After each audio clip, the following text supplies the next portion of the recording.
দর্শক আমন্ত্রণ জানাচ্ছি নয়া বাংলা নিউজে। শুরুতেই জানিয়ে দিচ্ছি আন্তর্জাতিক সংবাদ।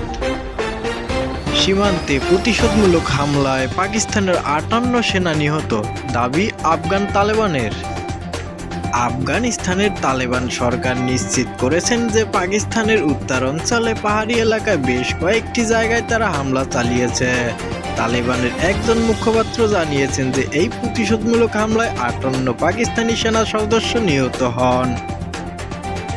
এর আগে পাকিস্তানে গত বৃহস্পতিবার আফগান আকাশসীমা লঙ্ঘন করে তাদের সীমানার ভেতরে একটি বাজারে বোমা হামলা চালিয়েছে বলে দাবি করেন তালেবান সরকার।